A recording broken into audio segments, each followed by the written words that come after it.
Oh man, you can just feel it. You can feel the change in the momentum around the world. You really can. It is truly something to behold. And you've got to be able to have your finger on the pulse of so many different things to understand the nature of the change in the momentum. And one of the things that is indicative of it is the dato situation, Austin Steinbart, and all of a sudden the need to keep Austin Steinbart in jail and that those dato files secured is going to become unnecessary because the president and the State Department are going to dump all the Hillary emails. Everything. And I don't know how much of the Anthony Weiner laptop is going to be released as well, but the emails tie into the laptop, and so eventually we're going to get to the laptop. And eventually we get to the Rothschilds, and eventually we can get to every single buddy through this process. The timing of what Q and President Trump and Secretary Pompeo are about to do is key. Yesterday I made a mistake just because I was exhausted and looking at the calendar all jankety jank.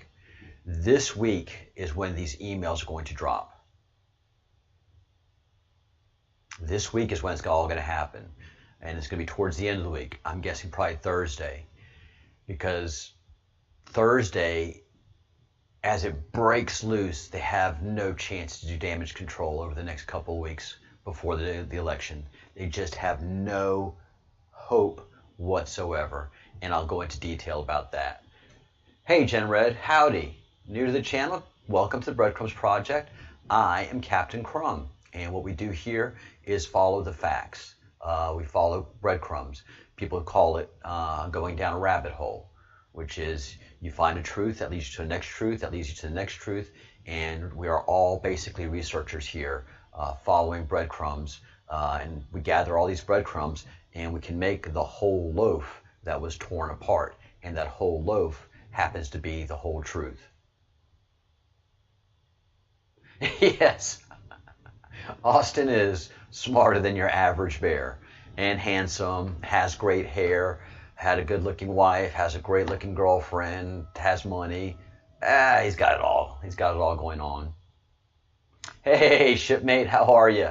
How are you, settle boy? Aloha, Hawaiian dog. Jen, welcome to the Breadcrumbs Project. You are among a fellowship that thinks the same way that you do. We're not a hive-minded group. A lot of us disagree on a ton of things, but on the basics and principles of what the Q is talking about, what Austin is referring to, the sacrifice that Austin is making right now is just tremendous. Is just absolutely tremendous. And everything is going to change. The Great Awakening is upon us, and everybody, I say everybody, the Satanists have known this as of 2011, that in 2012, all of the timelines were going to coalesce, and starting in 2012, the events that are going to happen are unchangeable. And it was put by a researcher who I'm about to introduce you to, a person by the name of Bill Wood. Bill Wood, back in 2010, 2011, was a whistleblower to deep state technology, but it wasn't deep state technology, it was alien technology that they were using, Area 51. Deep state controls Area 51, controlled Area 51. And so they were using it for their own purposes as opposed to using it for the purposes that these things were established for, and that was for the good of humanity. And those that controlled these objects that the deep state was using were providing good information to us, the good guys, and bad information to them, the bad guys, making them feel like they were in control, when really it was just pushing everybody for this timeline to coalesce. And coalesce it will. It coalesces into the Great Awakening. And this is talked about. Austin Steinbart with his great hair and the chiseled features and that awesome jaw and that face that you just want to slap if you're a hater.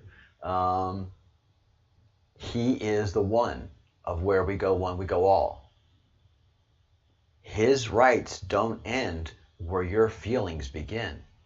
If you like him or if you don't like him, it doesn't matter. His constitutional rights are clearly being violated in the grandest sense. The only thing they haven't done yet is kill him. But they've done just about everything else that a government can do to a citizen to do damage. And your government was established so the government couldn't do what it's doing exactly right now. So somebody along the way took over our government without us knowing it.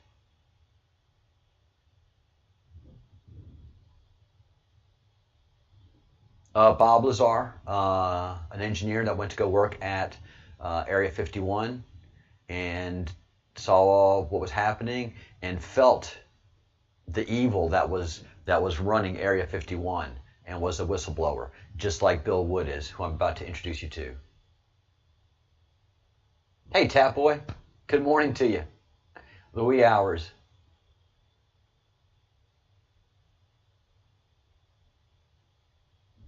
Wow, Jen. You really are amongst like-minded thinkers. Welcome, welcome to class. Yeah, that is what is occurring, and I'm happy to go into more detail about it. As a matter of fact, why don't we do that now? But first of all, thank you to Jennifer Moon B3. If you haven't joined her and followed her on Twitters, do it. She has the dankest memes. They are not simple memes. They are brilliant thought pieces put into simple graphics. So, who killed Seth Rich? Austin Steinbart has the clearest story as to what happened to Seth Rich. And Austin says that Seth was part of the Q operation, the QAnon operation. And getting these emails to Julian was part of a Q operation. And he was killed by MS-13 assassins. And those assassins that killed him were then killed by MS-13 assassins. Of course, they didn't know they were going to be killed, but that's just the way MS-13 is. And so all of this has relationships. And that is the Datto files are part of the Seth Rich investigation. It all connects. These evil fucks. So Austin Steinbart interconnects all of this, which interconnects Jeffrey Epstein, which directly connects to the center of this evil, which is the Illuminati. And as for so many years we thought the Illuminati were fake, the Illuminati made us not believe in them. And they've been there the whole time.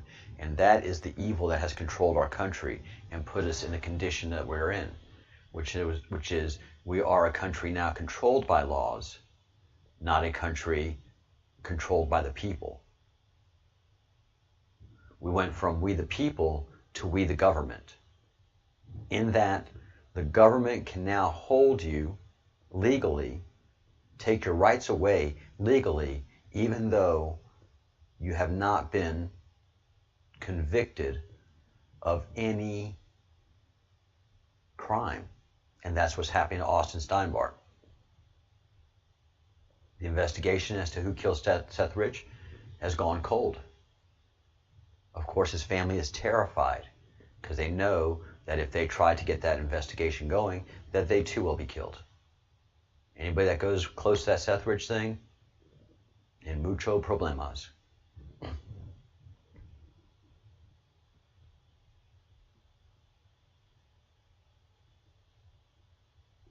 Yep, Jen, Austin is right where he is needed. I wouldn't be talking about Austin Steinbart if he wasn't in jail. Do I believe Austin is Q? Yes. Would I be talking about him otherwise? No. I'd be on my own way. Let Austin be Q. You do your Q thing. I've got a lot of other breadcrumbs that I ought to be following. But it came to my attention quickly that this is the most important breadcrumb that this channel can follow. And we have been dedicated since day one that he went back to jail, or day 2 or 3, that we became aware of it. The moment we became aware of it, we knew how important it was. And this channel has been Austin Steinbart all the way since he came to it. And I have not gotten off the Austin Steinbart for one single episode. Yes, one episode. And that is when I had MAGA Rapper on. And so we went on that's the only time I haven't talked about Austin.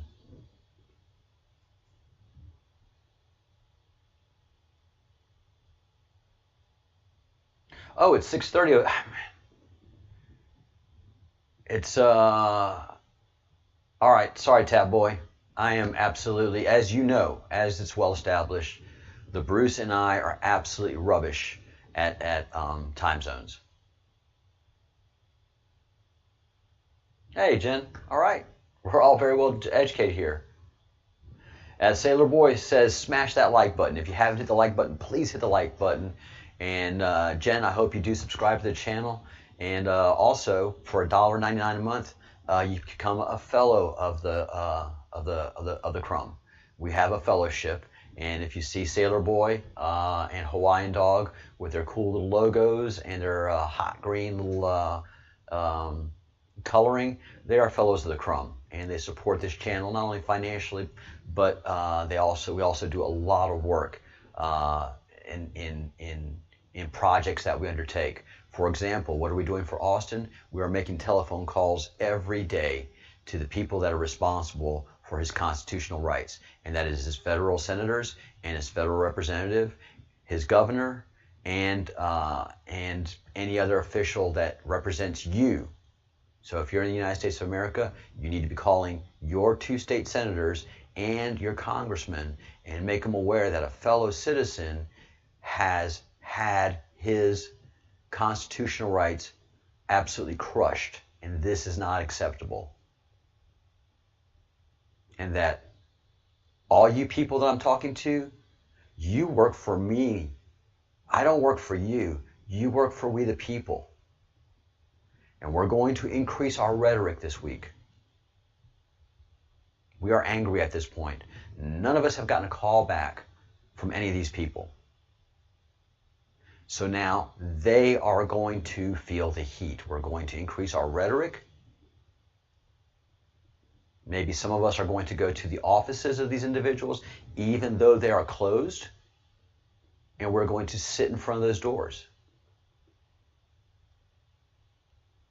until we get one of these damned representatives call us back and inquire into why a U.S. citizen is sitting in jail in Arizona without any convictions. This is banana republic bullshit.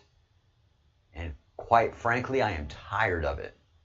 And I'm ready to move to the next level, which is making sure these people understand they work for us. The money that they receive, that those staff receive, come from taxpayer coffers. The senators represent, they don't make their own damn money.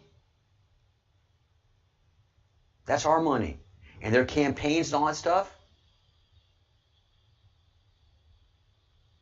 Let's make it clear that that campaign money is campaign money. That does not buy them. They still work for the constituents, which is us. And we're not constituents. We're their bosses. I hate that word constituents anymore. We're their bosses. And we have to start acting like it. We have to get a little bit alpha, not threatening, saying good words, thinking good thoughts, and doing the most important good deeds, which is correcting an injustice, a clear injustice, and an arrogance in the electorate, in the elected officials. That arrogance about to be put in some checkmate. Yeah, I've got people that are fellows of the crumb who are military, and I've been begging you guys to come online because we know how to talk directly to people. We have been trained how to give an order and how to follow an order, and how to speak clearly and concisely to people that need to hear a message. Once we are trained up, then we are effective in our mission. We have to get trained up. Training sucks. Who likes training? Nobody. But once you're trained up, you're effective in your mission. Morning, Walster.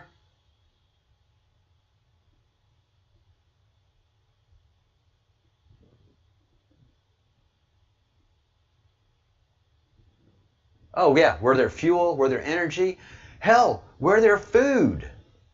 For the Satanists who take our children, rape them, sodomize them, orally rape them, torture them, then finally they slaughter them ritually in the most heinous way you can imagine, these poor innocent souls, and then consume their flesh. We're not only fuel, what we are is chattel and food to these people. We are insignificant to them. We're going to make ourselves felt significant.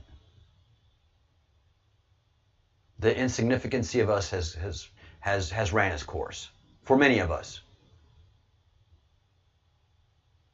And I encourage you people who are not in the United States, who are not citizens of the United States, to call these people.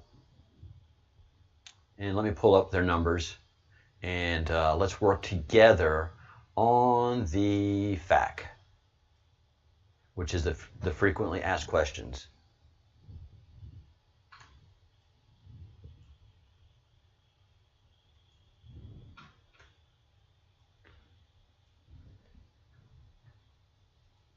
These are the people that you must call.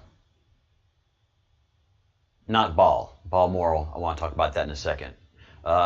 If there's anybody that has an iPhone, please speak up in the chat. All right. An American is being held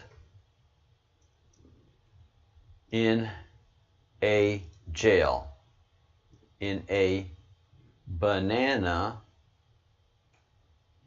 republic style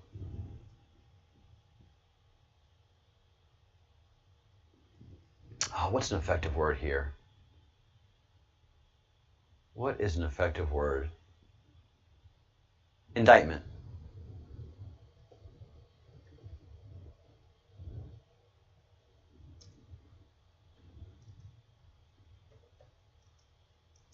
Not been convicted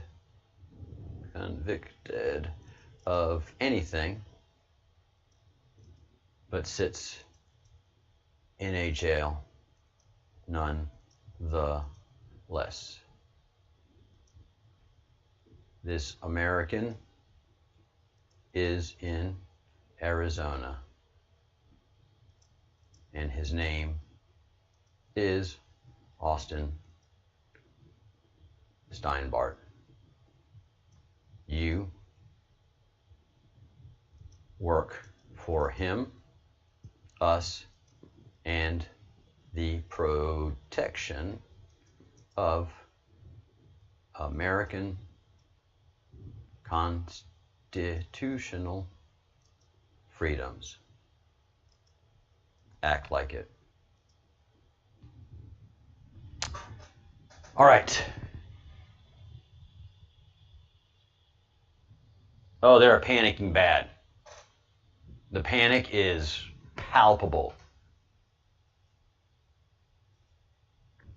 The panic is palpable. Now, let me correct this. I don't care what kind of phone you have right now, but I want you to type in Balmoral just like this. B-E-B-A -A, and see if it resolves in spell check, because it sure does real quick on my iPhone. And I had never typed that word in there before. I was just typing it in on something, and it resolved in spell check. So Apple spell check knows Balmoral like this. We know Balmoral as Balmoral, the Queen's summer residence. The Bruce and I know Balmoral as the Queen's satanic temple, where she spends her summer worshiping Satan and doing only God knows what.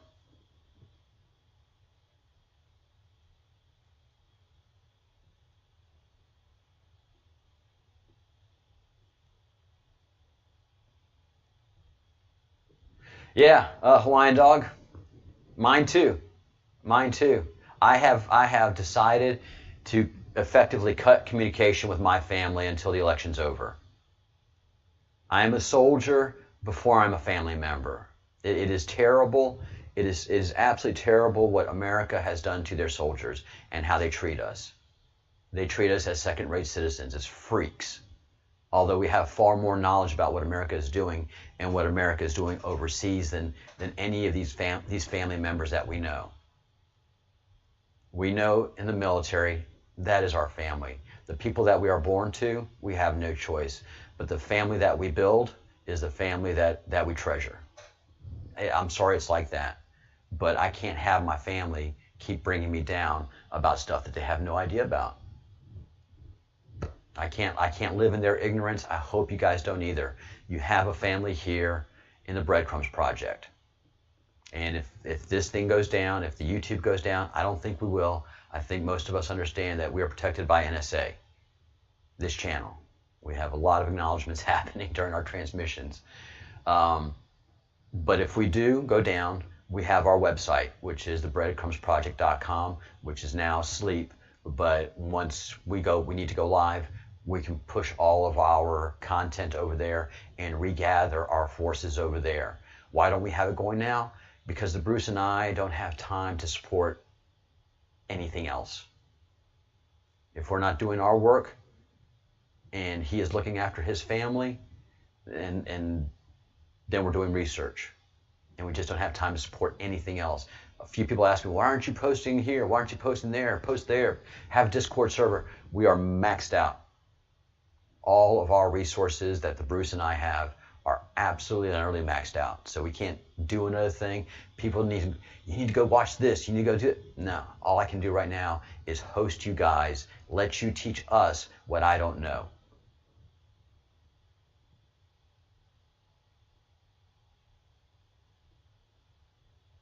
All right, very cool, Wire Dog. Here, let me put this up larger so that you can come back in the video later and screen capture this.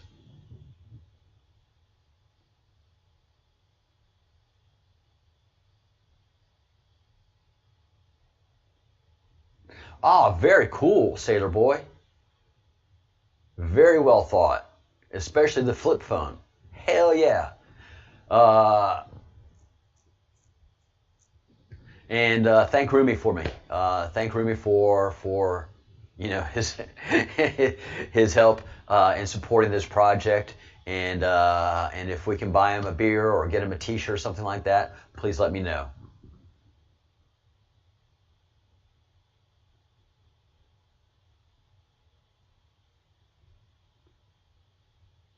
Thank you. Yeah. I don't have anywhere else. I need everybody to come here and we talk here. I don't want to be spread too thin. And we are a militia. We are a guerrilla militia. We move very fast. So I'm not a big channel. I'm a tiny channel, but we are a mighty channel. We have impact. This one person right here is a force multiplier. And that's what guerrilla units are. What the Marines learned, especially through the diligent study of Chesty Puller, the greatest Marine ever to walk the earth and will ever walk the earth, the baddest motherfucker ever. He said, I don't want 100 men. 100 men means most of them are going to die in combat. What I need is an effective fire team that I can go in, do maximum damage with the most minimal amount of people and the maximal survival rate. That's what I want. Hey, kitty staff, general purpose. All right, we've got muster. Yeah, we're just talking about family, kitty. That's what we are here, and I love it. Look, any troll comes in and starts messing with us, they're gone. I care about y'all, and it's always been that way with the Breadcrumbs Project. And we've had friends turn troll, and I understand how that happens. When a friend turns troll, you gotta go. Same thing with the family. When a family turns troll, you gotta go, because the Constitution of the United States of America is far more important than any silly family member's opinion.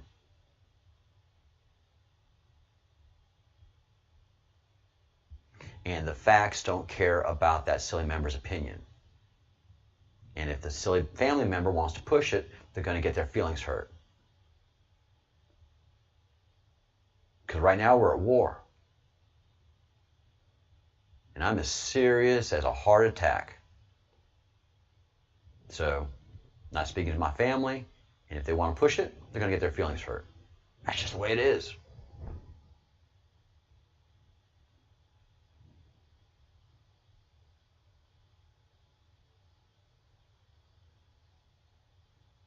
That's why we're here, the Bruce. We're here to fire that up. So people know the numbers to call and the things that we are doing and the reasons why. All right. I need to move on to a very important topic. And this is very important for the Breadcrumbs Project, because we're a historical channel, we're an archaeological channel, we're a deep study channel, and everything happens for a reason. And the more I've been discovering and researching, the more I understand, the more I can teach. So we have two very important guides that Q has produced for us. The color one is called the Q key, and this is the key to our past. How things got really messed up and our hidden past that has been kept from us. And a lot of this I can authenticate through my own studies in archaeology and history, and the history that's been kept from us. It's been something I've been doing all of my life. My first memories are from the city of Troy, and in Turkey, in southern Turkey, down by Anatolia. My dad was American State Department. I visited Ephesus, the city of Troy. My greatest memory is the city of Ephesus. And I was 7 or 8 years old, aggravating. God, I was an aggravating kid. So this color map is our past. I've studied it heavily. We're going to study it deeply after the election because we'll have much more information to go on. And then starting next year, as we go into the Great Awakening, this is another Q produced map, and this is our future that leads us to the Great Awakening. And this is key language that has been going on for so long. I have caught Q in the past. There is some Q drops. The earliest Q drops that I can trace back are in the Bible. And when the Bible was being written, or not being written, but documentation was being established for the Bible 2,000 years ago, 1,800 years ago, there's an author that was labeled Q. Don't know who it is. We don't know any of the backstory. We just know that it was a very interesting storyline that was kept alive through history, and that at some point in time in Renaissance, post medieval times, it was given the term Q because it was called the source. This information, these writings of certain texts of the Bible were such that they were so powerful and they gave context, proper context, to anybody who studied it, that they knew that whoever wrote this was at the source of this information. At the original time, these things happened. And so they were given the label Q. Q equals source in mathematics. It can be used as an algorithmic holder for source. Source also equals God. Source also means the creator. When a lot of us talk spirituality, we talk the source. So Q has a spirituality to the creator, and that's the earliest Q drop I've been able to find. And then we have Q coming on in 2017 with these two maps and Q drops. Our past, our future, and current, what is going on with the Q drops. And the Q drops are just so powerful right now. And we're going to go over those, but we must keep understanding the Great Awakening. And I am going to introduce you right now to Bill Wood. Bill Wood is a whistleblower. He says he's a former Navy SEAL, and he was brought into special projects in something called Project Looking Glass, which has been talked about in several different areas in the conspiracy theory UFO community. And it is an ability for people that have cognitive abilities in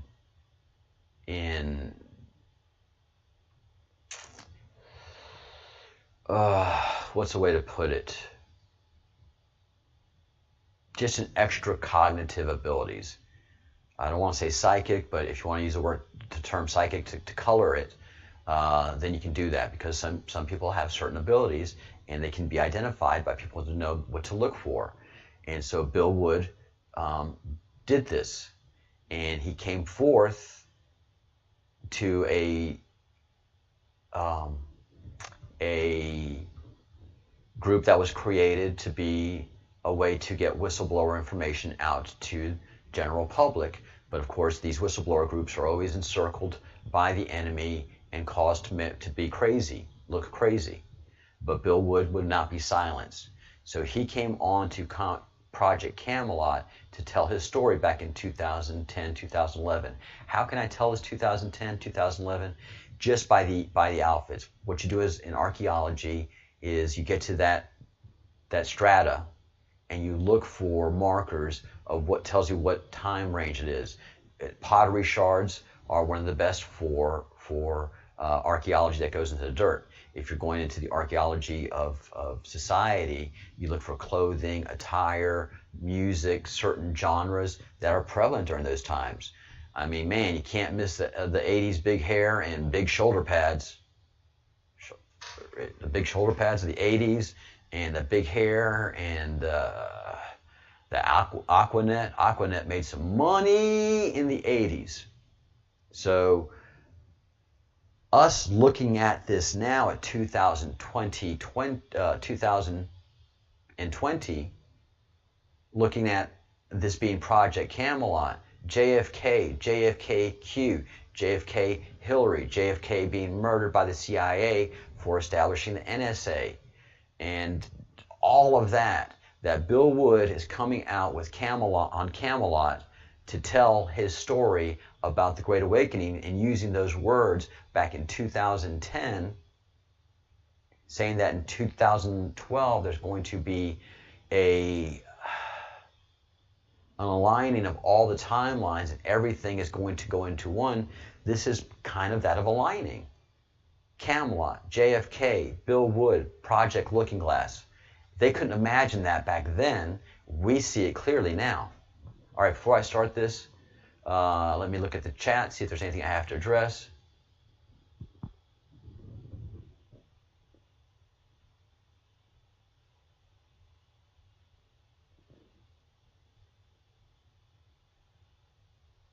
Hey, Paulo. Bienvenido. 17 watching now. Yes. Yeah, we always have that 17Q watching, Paulo. Are you new to the channel? Welcome to the Breadcrumbs Project and the Fellowship of the Crumb. You think Yeshua has some sort of cultivation practice that created the great change in him, or was he just a born enlightened master? I'm pretty much leaning towards Yeshua was probably alien in nature. There's a lot of stuff of Yeshua that is incredible. First of all, the Magi, the three Magi, which are just put away in history as three kings and nothing less. No, the Magi are so important, okay? Yeshua was Jewish. Yeshua was from the family of Jacob Israel, which was liberated from Egypt. That is so key.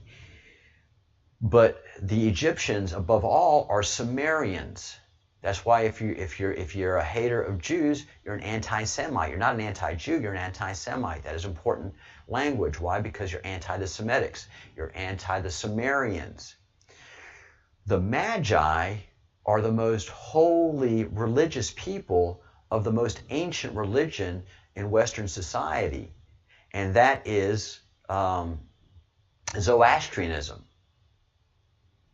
And Zoroastrian was a prophet telling the message of the Creator to all the peoples that were in the Middle East at the time of Samaria, which is, look, you don't have to do special rituals, you don't have to do special sacrifices to make the Creator happy and pleased, and to make us all happy. You just have to do three things: think good thoughts, do good deeds, and say good words. If you just practice those things on a daily basis, boom, you're Zoroastrian. You don't need paperwork, you don't need documentation. A Zoroastrian practitioner will recognize you as a Zoroastrian practitioner. Can you be a Zoroastrian formally? No, nor should you be, nor should you want to be. That is a family lineage that comes directly from Samaria, and we should not pollute that. It is only the most selfish people that want to become Jewish or Sumerian because they want to get the power of God. These people do not understand the burdens of being Zoroastrian. These people do not understand the burdens of being Jewish. You spend about 10 years with a Jew or a Zoroastrian, you're like, man, I'm not up to that fight. Put me in the U.S. Army again. This is too much. You've got to be culturally Jewish. You've got to be culturally Zoroastrian to be able to withstand what comes. So the Zoroastrians send their three most important priests to acknowledge the birth of this Sumerian who was practicing the Jewish religion. The acknowledgement of the Sumerians of Yeshua cannot be understated, although it is understated. So I feel that Yeshua may in fact have been of alien birth, because it all makes sense if you study the New Testament.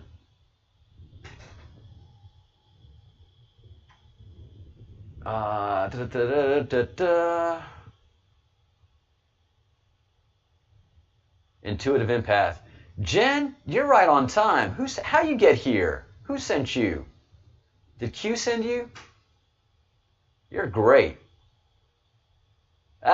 Kitty had big hair. Yeah, you were like that. Whoa! Bit it up, bit it up, bit it up. Oh!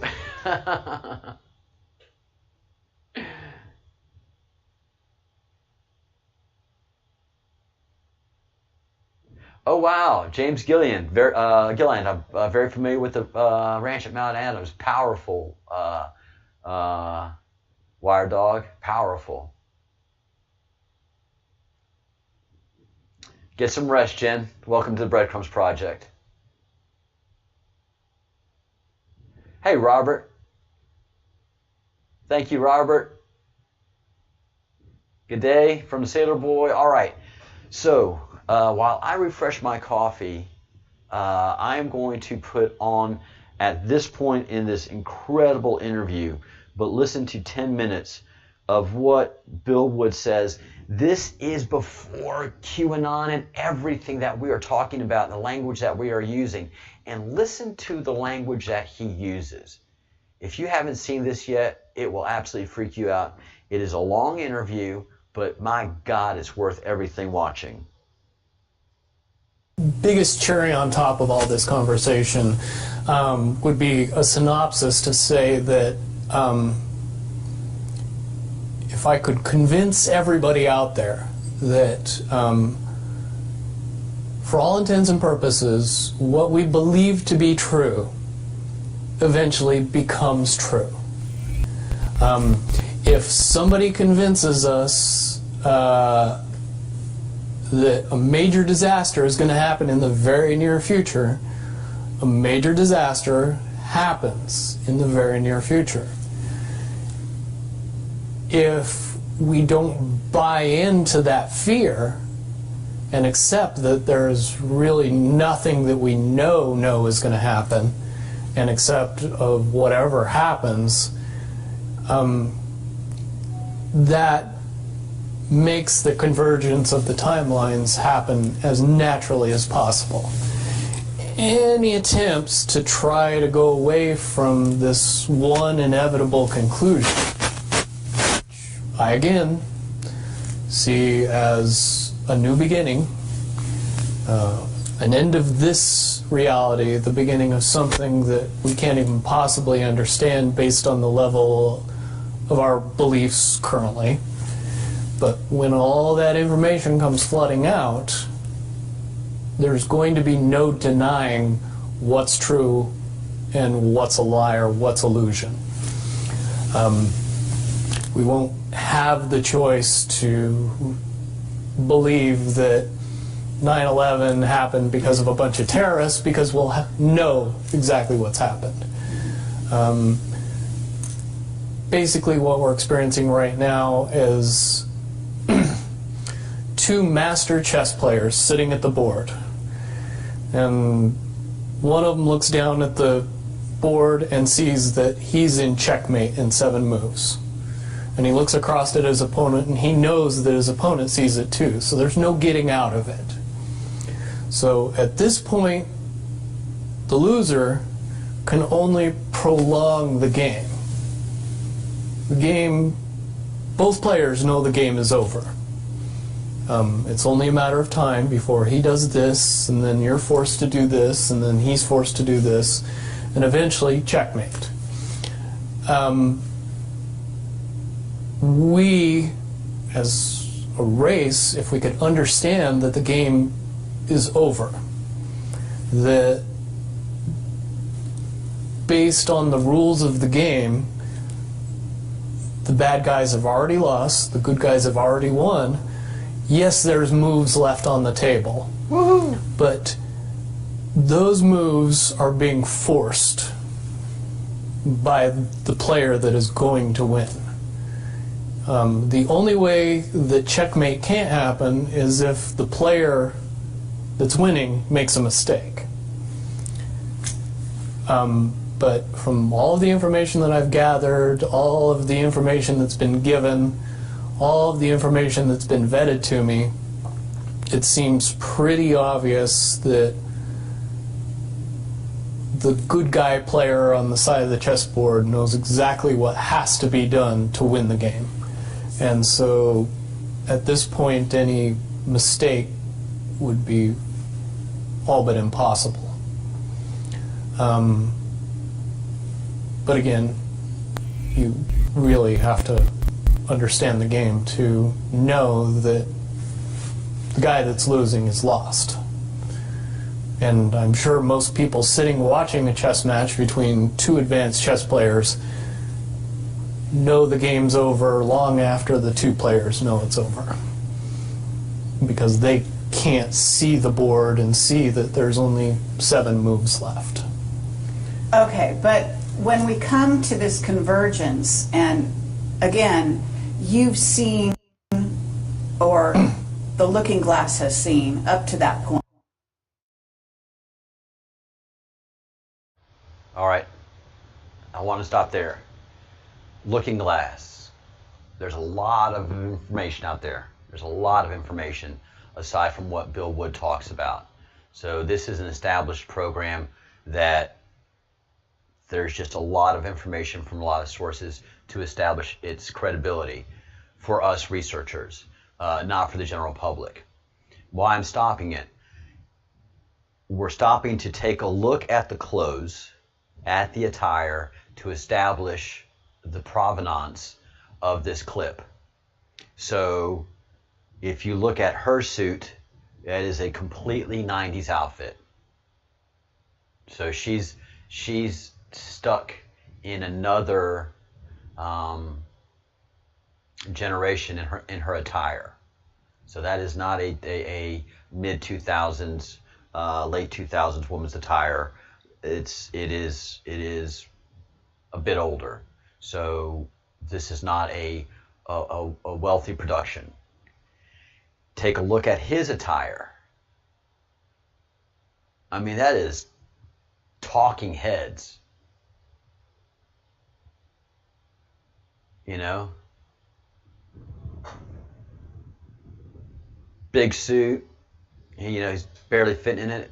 That tie, the collar of the shirt is all screams early 2000s to me. And especially the chunky watch. And then when he sits and crosses his feet, I get to see his shoes, and is that disgusting flat toe front, where the toe is flat and not shaped in any way. I hated that flat toe concept back then, and I hate it still today. The only place I can appreciate it is probably on cowboy boots. But I like the toe to have a nice rounded shape. I don't like that cut off flat thing. It was disgusting. It came and went fast, thank the stars. Now, again, listen to his language that he's using back then, because it's all the language that we're using today. Point. Now, let me say why I believe that it comes down to one inevitability is because I was... Thank you for coming, John Q. Sorry you're late. You were put on report, and I don't know if you're going to be pulling extra duty. You may have to make some extra phone calls. I don't know what's going to happen. I had to put you on report, John Q. I mean,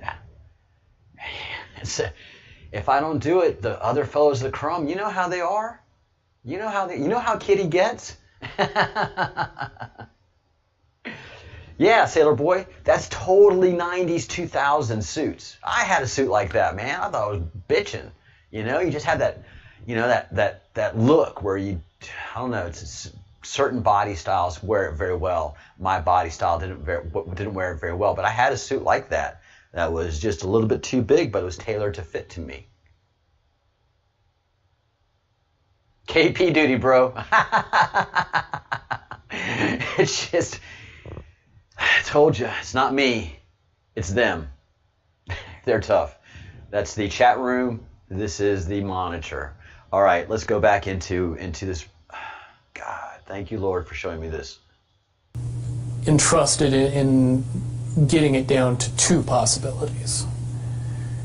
And I've heard both of those possibilities talked about in massive proportions. The good and the bad.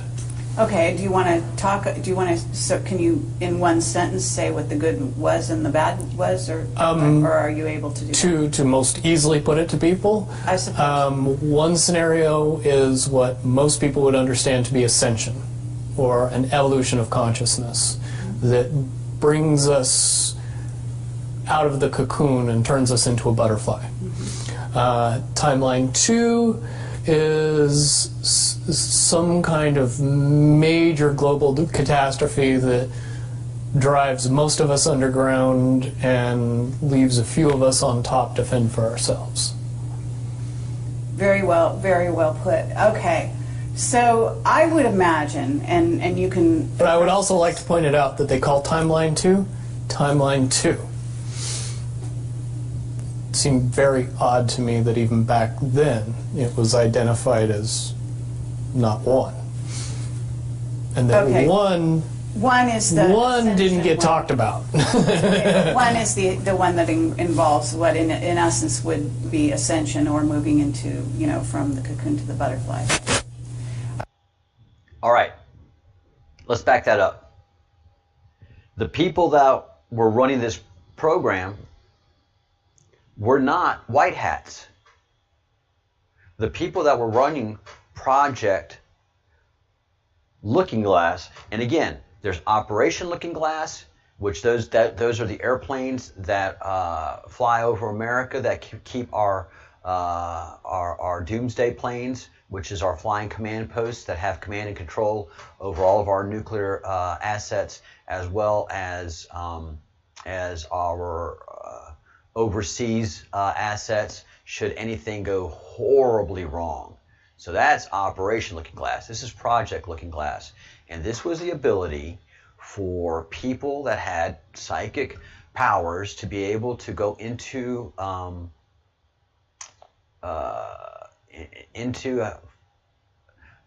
box, basically, a yellow box. And they wouldn't be able to foretell the future, but they were able to divine odds as to which choice the things that were being proposed would have a chance of succeeding. Now, what was found in the end was that this power was being controlled by Source, was being controlled by Q.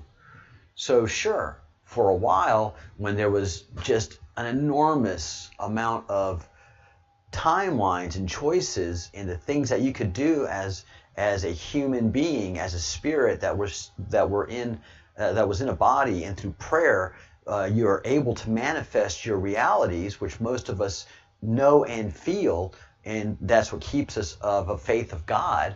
Is we pray for so much, and although we don't get it like we want it, we get it like we need it. I know, it's pretty cool. So the people that were controlling this program that Paul was working for were not good people. And he realized that. So the people running the program did not want to talk about the number one probability that was going to happen, which was that humanity was going to have a great awakening. They were not at all interested in that. They were interested in quite the opposite, is how we can further control humanity, get richer, more powerful, and use these spacecraft to our benefit. And what ended up happening is in 2012, Source said, no, what ended up happening is over, I think it feels like a 4 or 5 year period, all of that, the information they were getting from Project Looking Glass was going to crap. Stuff that they were getting 70 to 80% confidence in things happening, which is how Hillary and Bill were able to do the craziest things and be able to control the message and get away with so much, is because they were using resources from Project Looking Glass. But then suddenly, everything flipped, and they would go in and expect to have an 80% success, and they were suddenly getting 20% successes overnight. And so they were freaking out. And what he's saying here is they were trying to figure out how option number 2 was going to happen, how plan number 2, how choice number 2 was going to happen. They weren't talking about number 1, the Great Awakening, which they should have been if they were on our side. Quite the opposite. One. And then Okay. one didn't get talked about. One is the one that involves what in essence would be ascension, or moving into, from the cocoon to the butterfly. Okay, but I believe, based on what you're telling me, that they would have used a lot of people like you that had a proclivity for being able to see the future. To be what is a sort of an advanced psychic remote viewer, whatever you want to call that, and looking glass, to posit these potential futures, to go up to that point and to view it, and that you're just one of many. Wouldn't you agree? I would agree. And back in 1991, when I began my little adventure in the military, I would say that it was pretty obvious that there wasn't very many of us. However, you go 20 years into the future and you find out that it's coming to the point where there's a lot of people that have that ability, that are inherently realizing that ability, and are able, through some unknown extraordinary means, to develop that ability inside themselves without... And that is most of you have developed this ability, this amazing ability that we have. Any outside help or assistance. And it's quite obvious that as far as advanced intellectual abilities, as far as simple intelligence levels, and cognitive skills of the human race has increased exponentially in the past 20 years.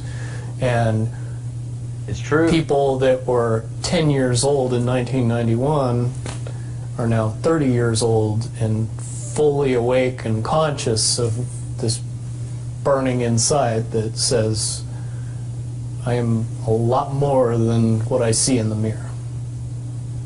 Absolutely. Okay. I do have a question in regard to what the military-industrial complex has been working on. Because with the knowledge that you say they have, assuming that they have this level of knowledge that you're talking about, right? In other words, of the timelines converging and the fact that there was going to be something. And I don't know if you saw the movie or the TV show Fast Forward. I mean, but there's been so many possible, scenarios in that regard. But one of the things that goes on is they are very busy building underground bases, supposedly underground cities. And so they seem to be hedging their bets for the negative timeline and putting their emphasis there. And would you say that that is because they, Sorry to keep stopping, but these are the deep underground military bases that we've been hearing about, and they were talking about this 15 years ago, before we were even talking, a lot of us were even talking about it. So that's why they had all those deep underground military bases, because they were trying to make number 2 happen.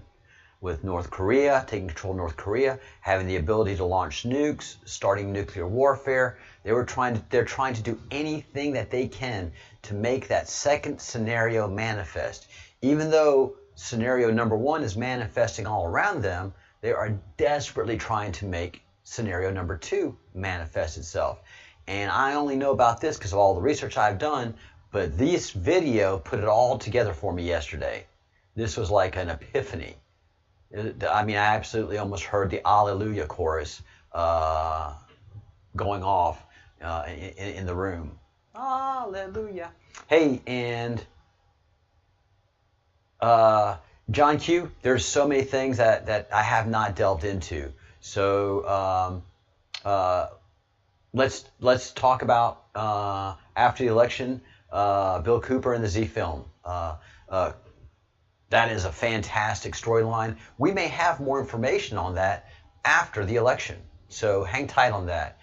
Don't ever feel like you're introducing something that's not welcomed. Unless you're being a troll, anything you have to say is welcome in this channel. Thank you for enjoying the topic. Tap boy. Yes, call the internet. Oh yeah, we've been having that discussion since the beginning. I have cut off my family. There's no use in talking to them. I am now in a military operation, and that's all there is to it. I'm in a military operation. I can't assuage their feelings and stop a military operation because it makes them embarrassed or uncomfortable. Fine. I'm not talking to you anymore. Unless you can respect my thoughts and my point of view, don't expect me to respect yours. It doesn't work like that. Respect is a mutual thing. If you can't respect me, I am not going to respect you. I don't care how much money you have. I don't care how big your house is. I don't care how perfect your family is. Your family is perfect because people like me have sacrificed their lives and are still sacrificing their lives today.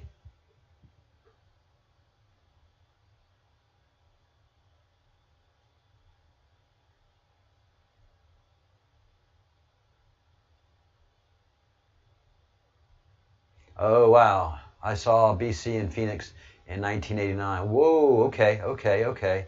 Powerful. So you have a personal connection, John Q. We'll build on that. Keep that fire alive, all right? Don't put that fire out. I'm sorry, the Bruce. I would be having the same exact situation. I've been married 2 times, and I never had children, so it's more convenient for me to do what I'm doing now than it would be if I had family. It would be impossible for me to do what I'm doing right now if I had family.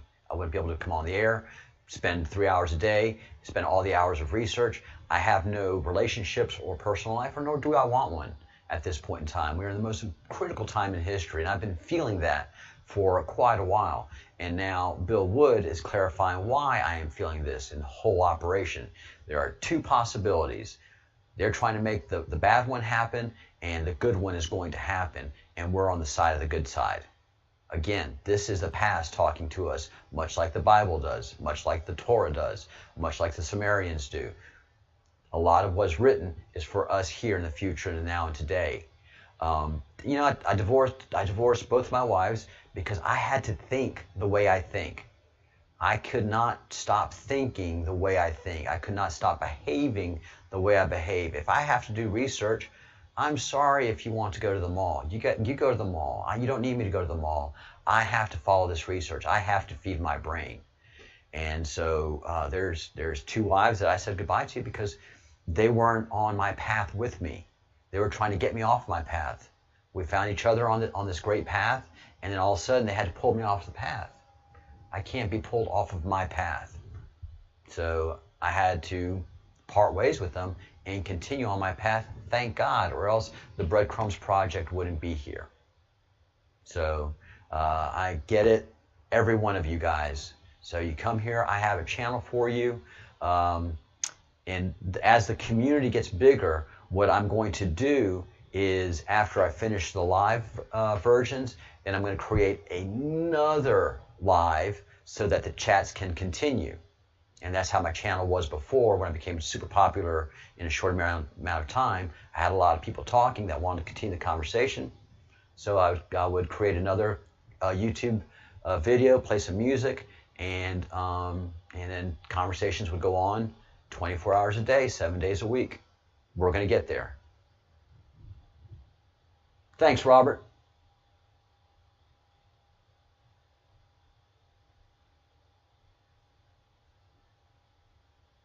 Thank you, John Q.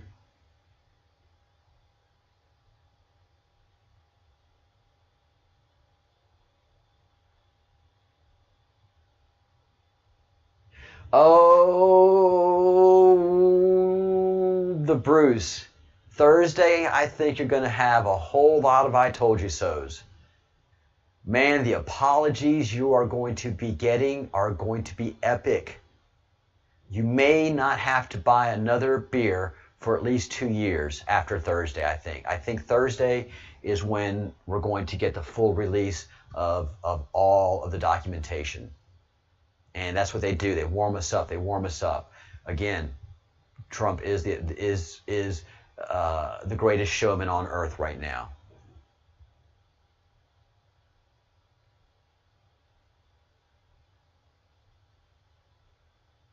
Hey, yeah, John Q. I've had that. It's hard. It is hard. That's one of the reasons I'm here in Spain. Because a lot of the conversations I was starting to have 5 years ago, when I saw this revolution coming and I had to talk about it, my friends and family sure didn't want to do it. They were all asleep.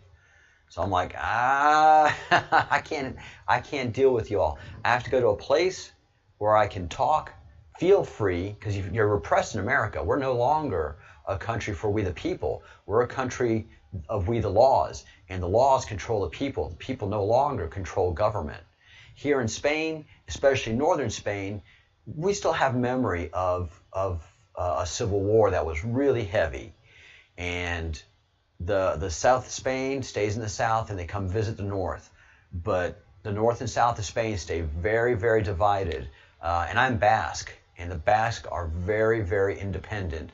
They're not down for all this socialism, all the stuff that's coming from governments of the south, of the big governments. So there's still that tension here. And I want to live in a place that supports that tension. In a place where if everything goes to absolute hell, I have a chance to survive. And I'm in a very small fishing village where we still fish, we still farm, and we can live without electricity comfortably. It's 21 days. The plan comes to bear in 21 days. We are 3 weeks from giving birth, guys. 21 days from giving birth. And these next 3 weeks are going to be so exciting. And Trump and the Secretary of State have both said that we have the deleted emails and we are dumping everything. And they're pushing Pompeo Friday. Why aren't you doing it today? Don't worry, everything is coming in time. Again, timing is everything. The people that are running this show are watching the clock. Because this game isn't over in 21 days, it's over in 22 days. And that is when the polls in California and the rest of the West Coast close. And then we have the 10-hour fight to determine who the President of the United States ultimately is. And they're using every form of deceit possible to make sure that option number 2 happens. But option number 1 is rolling through. Will the mail-in ballots cause the chaos they expect? No. No, because we've positioned everything as it is. So many of those ballots are going to be disqualified. And we expect there's going to be a huge, enthusiastic turnout at the polls that are going to swamp the Democrat numbers, that even if everything that comes in by mail is Democrat, statistically it won't make a bean's difference. I expect a bigger win than Reagan's second term.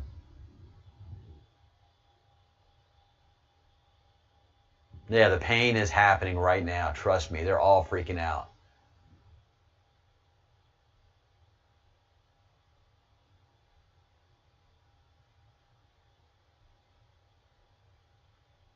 It's going to be insane. The full D class, Tap Boy, is going to be insane.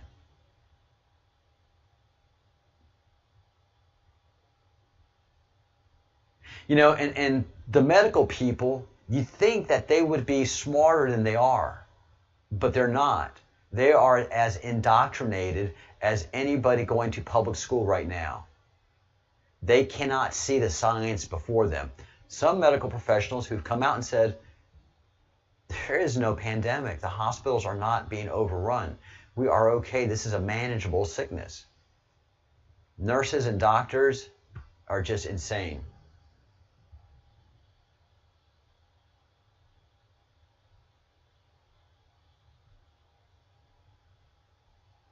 The Bruce, because this has to be done by we the people. Quit relying on the indictments. Do you not understand that if we rely on indictments, then we're allowing the government to stay in charge of us? We as a people have to take over our government again. No, I don't want indictments until we're ready, until we the people says we want indictments. The story has to come out to we the people. This cannot be hidden in the courtrooms like they're doing with Austin. Come on, man. Fuck those indictments. I want these people to burn at a stake publicly. I want these people to burn in the court of public opinion. I want these people to be hounded in the streets. That's more important than any stupid indictment at this point.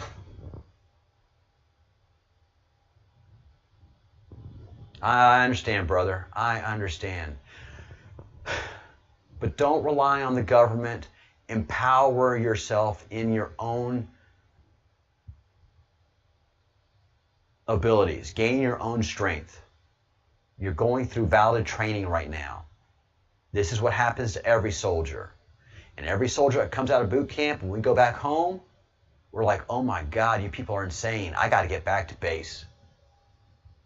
I mean, I tell you, every soldier that I came out of boot camp with, and then when we got to base, we were like, man, civilian life is insane. What's wrong with those people? We were so happy to get back into the military, into the military way.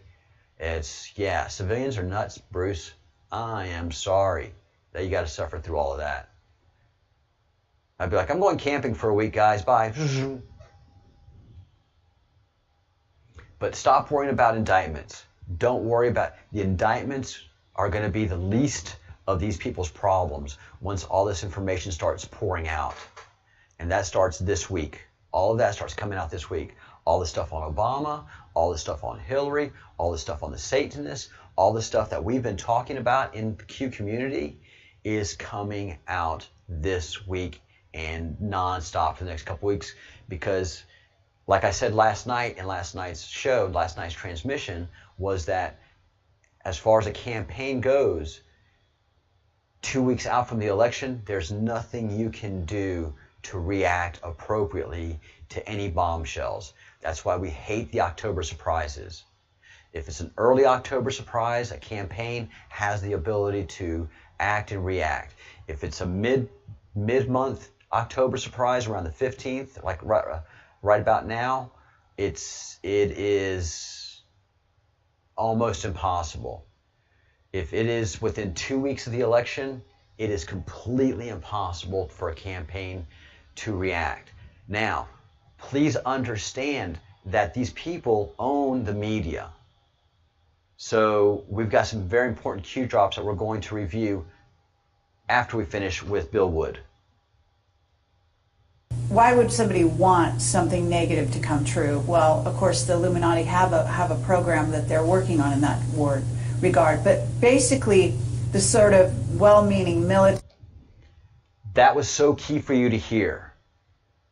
The Illuminati are working in that regard, and Paul did not flinch.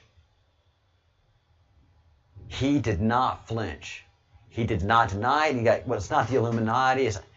He did not flinch. By him not saying anything, he's like, yeah, the Illuminati are in charge of the planet. That just goes after contingencies, you know, and is just working towards a future that they want to prevent or deal with when it comes. Can you explain why they have been hedging their bets to such a degree on the negative? It's very simple. They're insane. And beyond insane, they have literally deluded themselves into believing that they can somehow manage to get away with what they're trying to get away with. There is a distinct lack of reality in that thinking. Okay, what about the notion that CERN, for example, is engaged in trying to beat that game, as you call it? I would say, look at the problems CERN has had. The crazy little things that have kept that project from moving forward. Hello, Q. Certainly they have never even come close to getting that project to the level that they want it to be to do what they really want to do with it. Okay, well, what about the notion that that's the party line, that they haven't been able to do so? But if you really think about it, that's what they would prefer people to believe, so that they don't think that there's a threat. But when you listen to the interviews of the scientists that are working on the project, even they say that it seems like somebody or something from the future won't let them get that project done. And the craziest little things have caused... Guys, something from the future. Something from the future is preventing CERN from going operational as they want it to be, which is some kind of Stargate, world destruction, some nefarious thing. But listen to what this guy said. And John Q is right. Body language is everything. And this guy has not demonstrated any discomfort. He is always searching for the right words to say in what he wants to convey. He is not stumbling in stuttering like I often do. He is going back to his memory banks and pulling out the proper things to say to help to understand without sounding way off the mark because of the stuff that he's been working with. So John Q is right. John Q knows body language, obviously. This guy's body language is good. There are only two people who have said people from the future are helping us today. And that is Austin Steinbart and Paul Wood.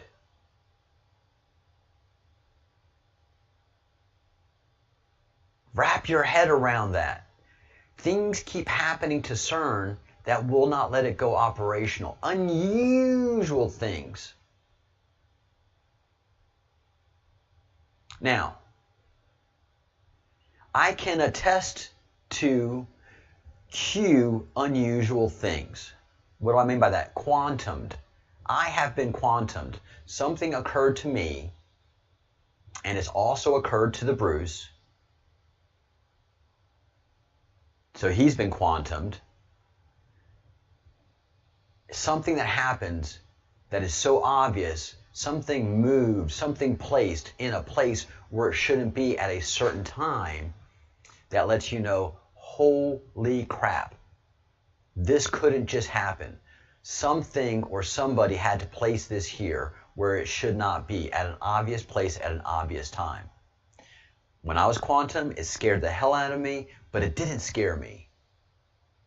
I felt like somebody had broken into my house, but I knew somebody hadn't broken into my house. So that's how I can fully attest to what Paul is saying here. And that is, somebody from the future keeps helping. Somebody from the future is making sure that they cannot win. Q, quantumed. Q has always been here. Source has always been here. Source is always helping. Massive damage to that project. And when you get the foremost thinker in string theory saying, yeah, I don't think we're going to do it because I don't think fate wants us to do it, that says something about a scientist. Okay, so, well, thank you very much. I think that at this point we're going to have to close this down unless there's any other things that you think that we haven't covered or that we could possibly touch on that you want out there. No, I don't think we'd get any further tonight. Certainly from what I know, the questions will come out, and be more than happy to do a live feed after that and answer any questions that anybody comes up with. But basically he wraps up with saying, good always wins, God always wins. And, again, Paul Wood is an in-shape guy. You can take a look at his facial structure and his neck muscles and see that this guy is a super in-shape individual. His body language is super comfortable. He is talking high-level stuff, super crazy stuff without stuttering and without having to rely on any kind of notes, and has been consistent in what he is saying. And a lot of the things that he is saying have borne out to be true today. So let's go to the Q drops. Can't get enough of this. Hunters become the hunted. Red October. So one of the things that happened was that NSA has been into their communications since the beginning. NSA knows Q, and the Q group within NSA has known everything because of the laws they created to use to spy on us. We are using now to spy on them and against them. So to prevent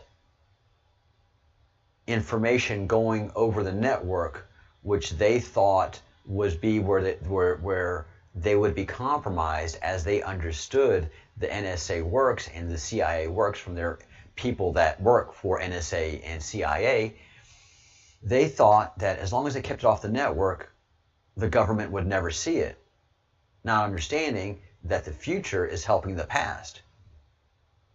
And Q Group has always been inside their comms, and one of the things they were doing was using gaming platforms, Palpatine's Revenge, and using a chat, private chat groups like we have our chat threads going, to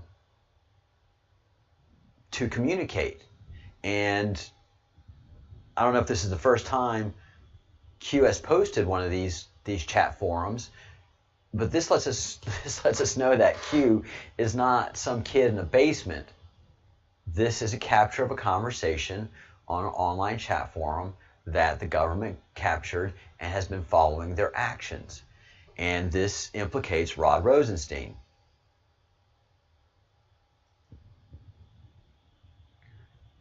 So here I have got it so we can zoom in on it and read the text. And we're not going to read everything because it gets a little confusing because we don't know all the details. But this is a chat group, a private chat group in a video game. And Q was telling us this is how they were communicating before they got their secure cell phones from China. And I'll tell you about the secure cell phones in China very soon. All right, so Doku has joined the group.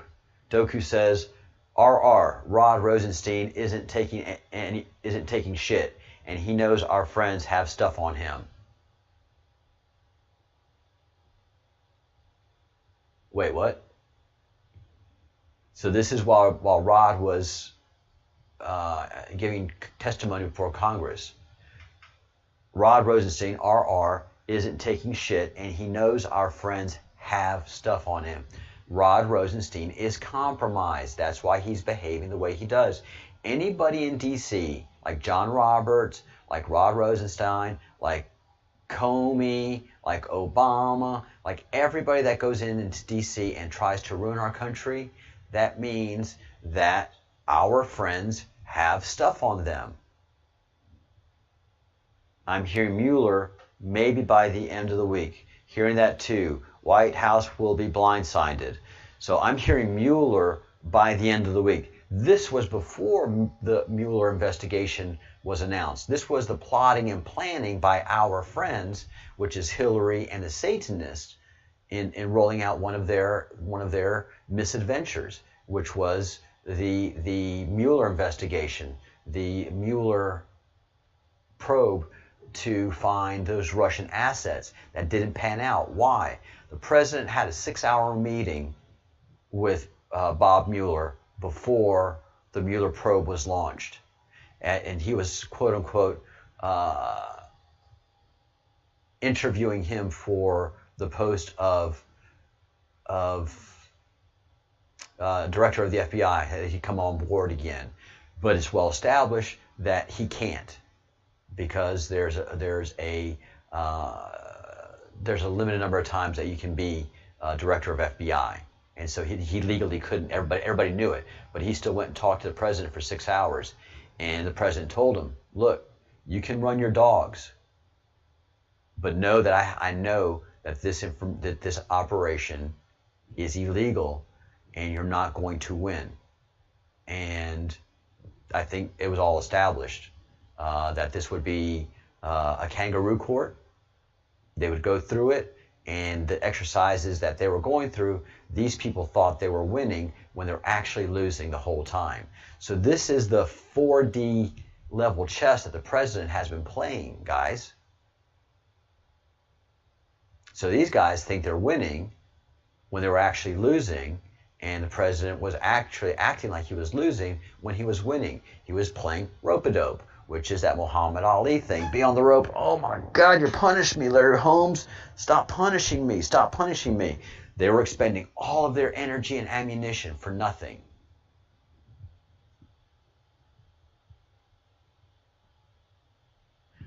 All right. So, hearing that too, White House will be blindsided. Let's put MF back in the news. I don't know who MF is.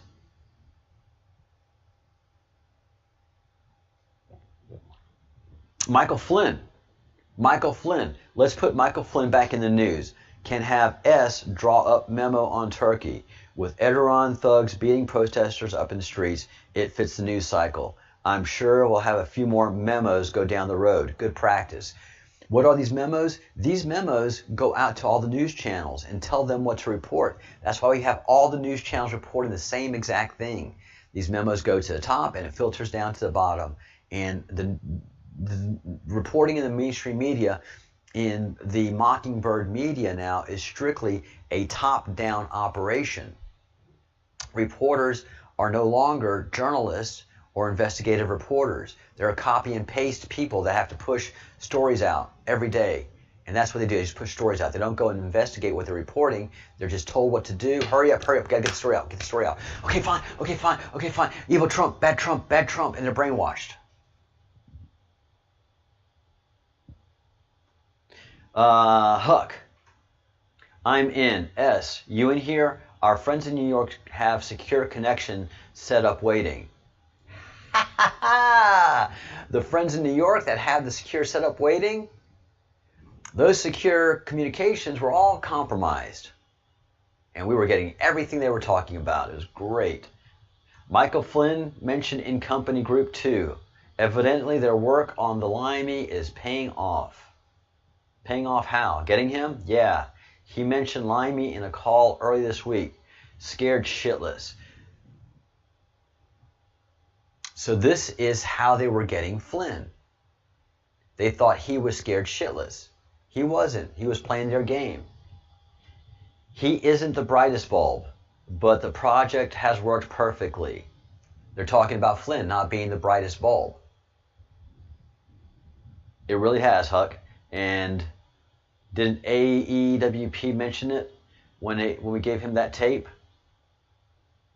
And I don't know who AEWP is, but a Washington Post.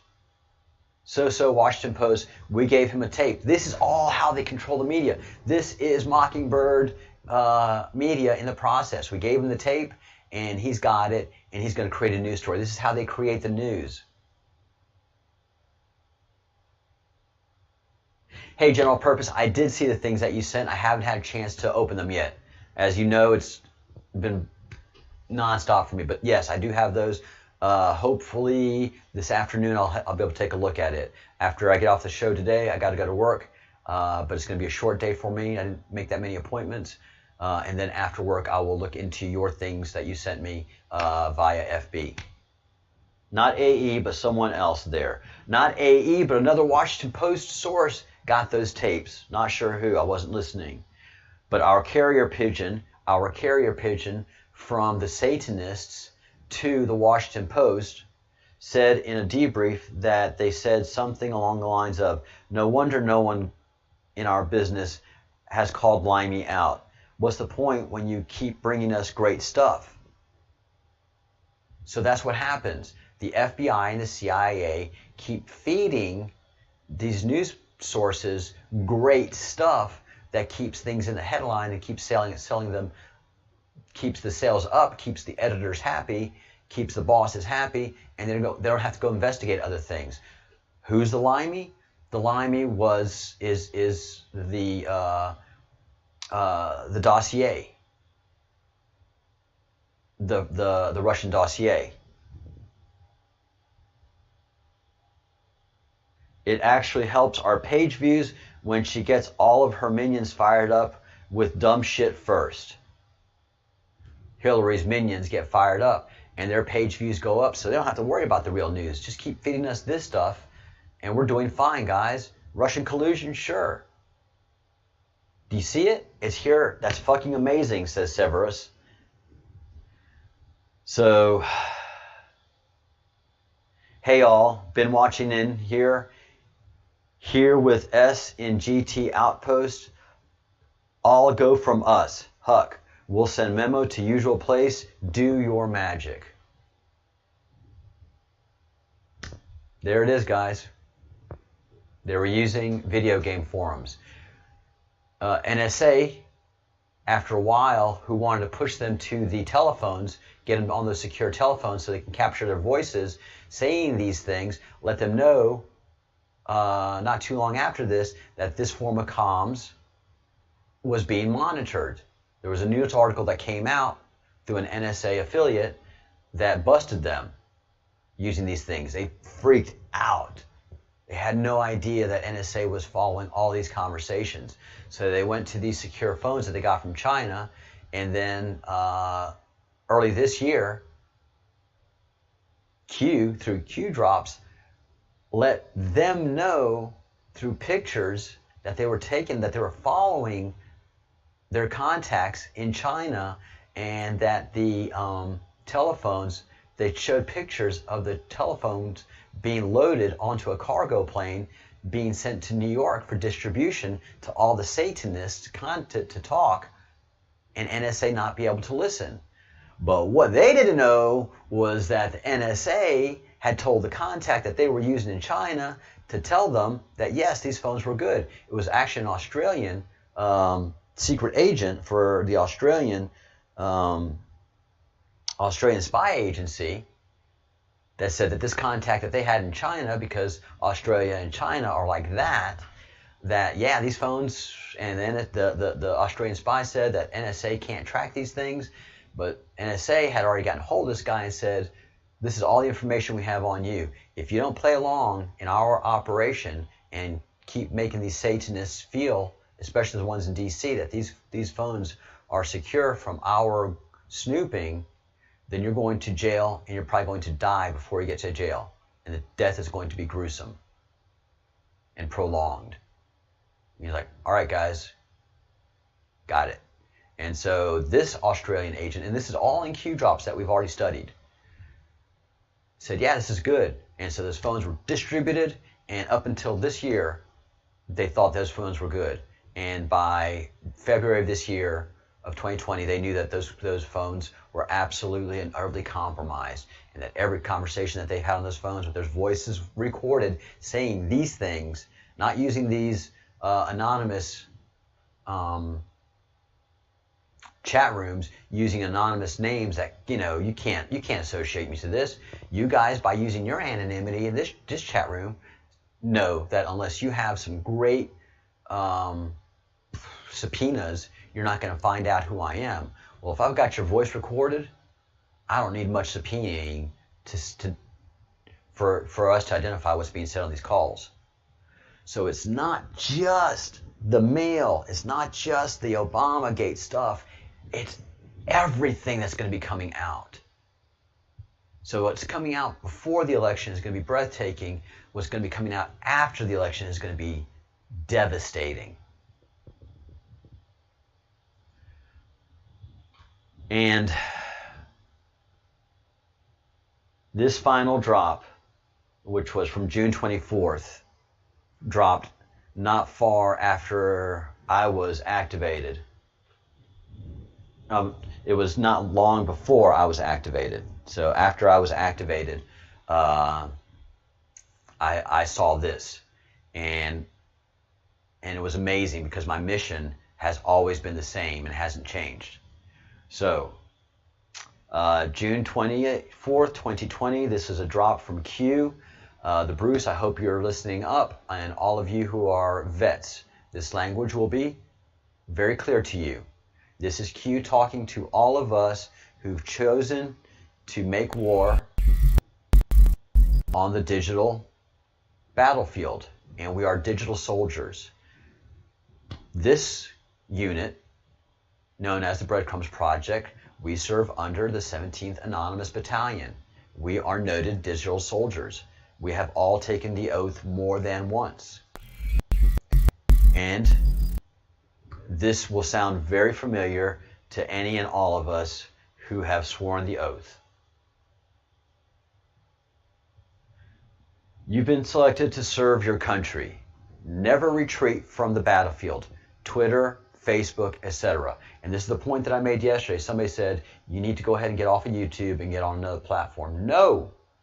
This is my battlefield. I don't mean to be mean, but this is my battlefield. I will not retreat. I will gain ground every single day. I am gaining new subscribers, even though they take them from me. I'm gaining new fellows of the crumb. They cannot take those away from me. Once you're a fellow of the crumb, you are a fellow, and you will never leave our side. Use other platforms as a form of centralized command and control. We do. I use email.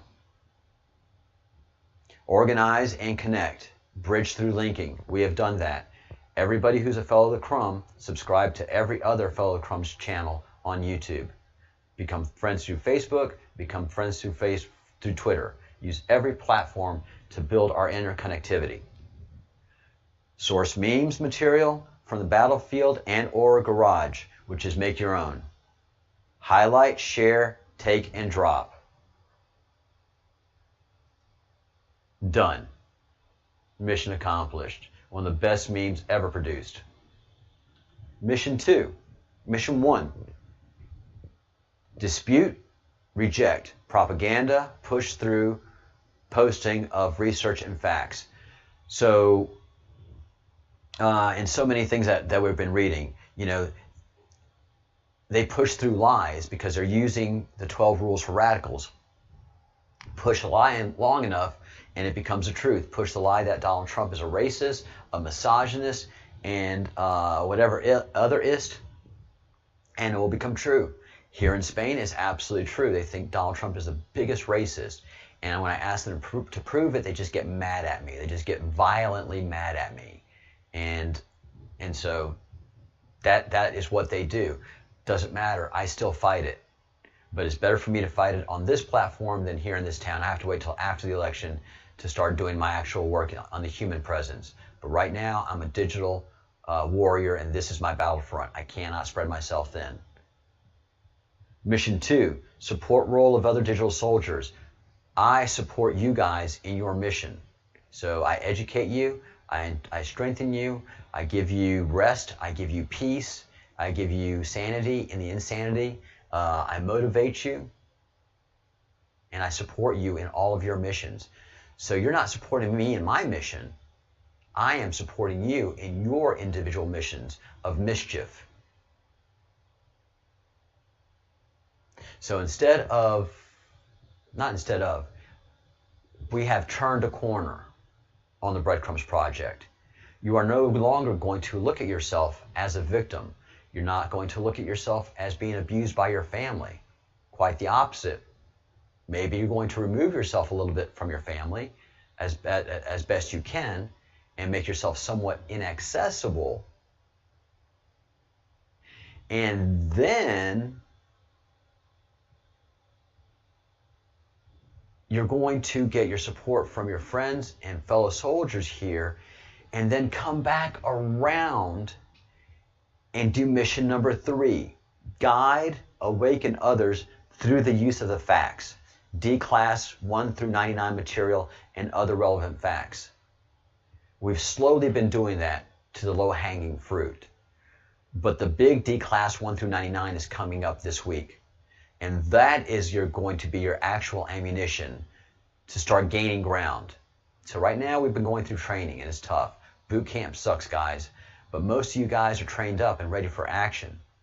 We just need to set you loose on the battlefield. And you haven't been ready for that yet. But by the end of this week, you're sure going to be ready. You're going to have ammunition, plenty. You're going to have motivation, galore. And you're going to have the enthusiasm on the battlefield. And that's something that is key. That is something that is key. It's okay if the enemy starts winning the battle and they become overconfident. But as long as you're in control of the battle and then you can move the momentum, you can affect the momentum, which is what America has been able to do in every war we have engaged in. We come in and we change the momentum with our trained troops. We don't come in haphazardly. We train our troops first, and then we deploy on the battlefield of choice, of the battlefields of which we choose, and in the timing of which we choose. It's not up to the soldier to choose that timing. It's not up to the middle officers to choose the timing. It's up to the president to choose the timing. And that's why we don't get, that's why the Bruce, all of us vets in the chat room, we don't get frustrated. We don't demand results because we've already been trained. Don't expect results. If you're in a military operation, expect to win. You don't want results. Often you see small gains in the battlefield, and you feel them, but when you feel the momentum shift, that's what you're looking for as a leader on the field, is that key momentum shift. And you can come out of the trenches, boys. Come out of the trenches. We're going to win this thing. Let's go, everybody.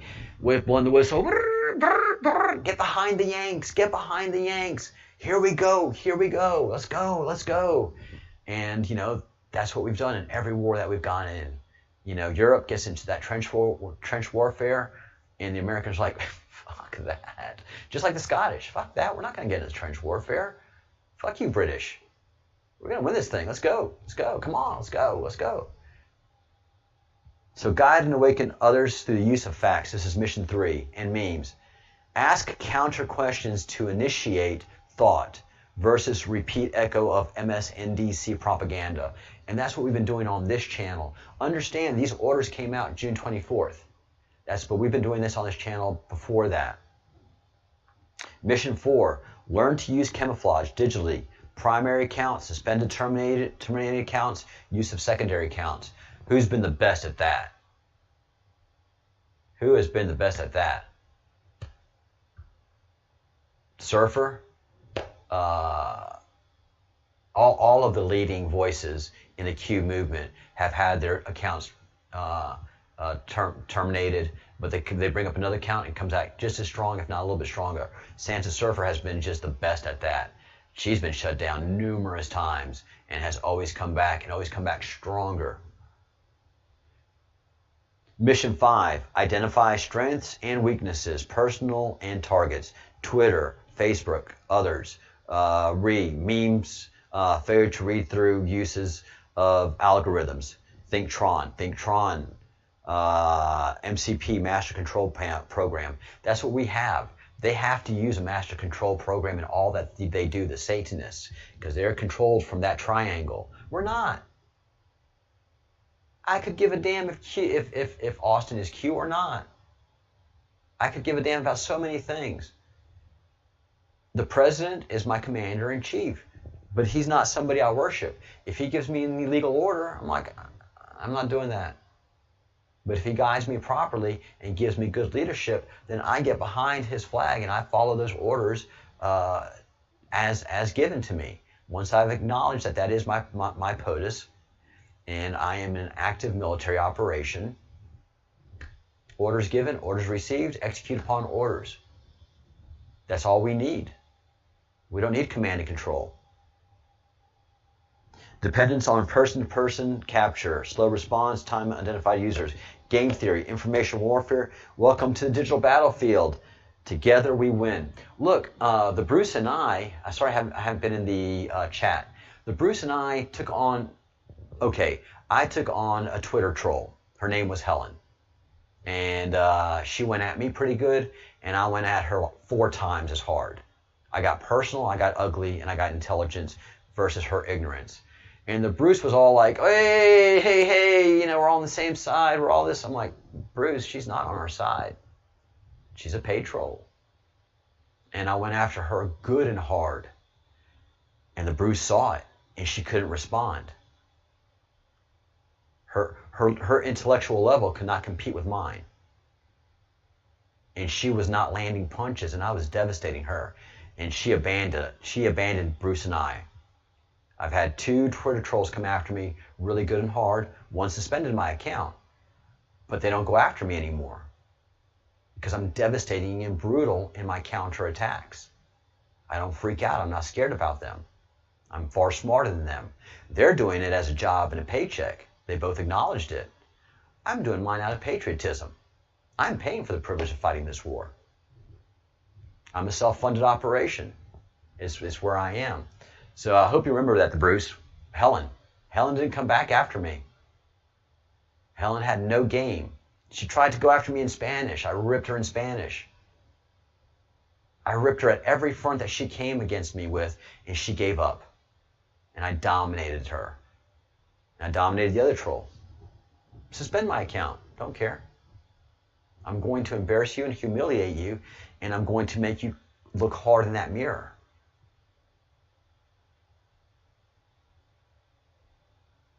And I can tell when I take the mick out of them. I can tell when I take them. I know when I've landed a personal blow that other people that try to fight these trolls with troll versus troll, no, I'm going for you, the human. I'm talking to you, the person on that keyboard. I'm not going to do the Twitter fighting. I'm talking to you, the person, and they can't take it.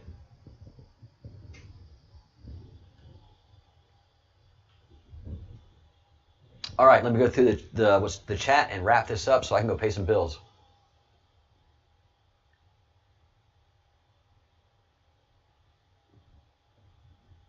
All right. Oh my gosh, I missed a bunch.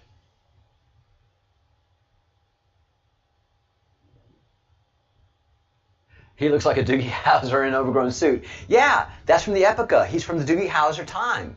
That was popular in Doogie Howser. That's what I was talking about. Archaeologically speaking, these two are definitely late 90s, early 2000 in their in what they're wearing. This is legitimate.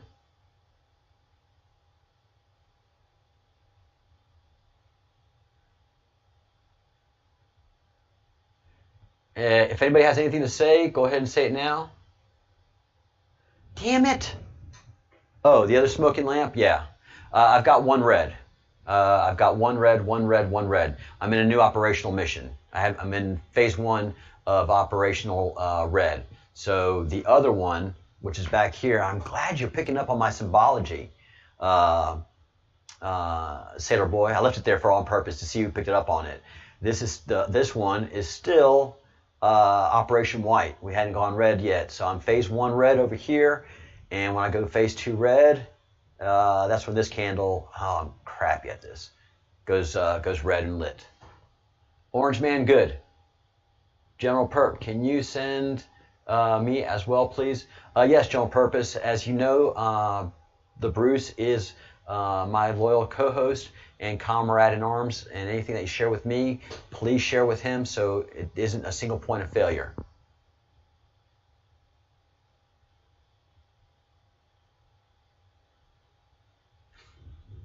Kitty, you're right. Mockingbird Media is bleeding money and people.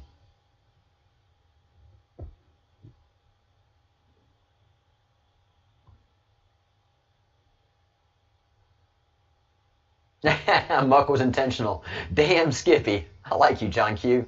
You're my people. Damn Skippy.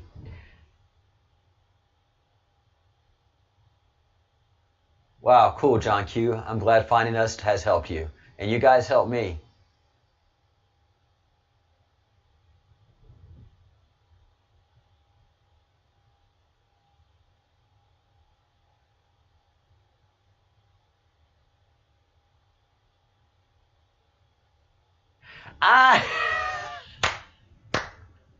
You're not allowed to talk to your neighbor? You've been canceled by your neighbor?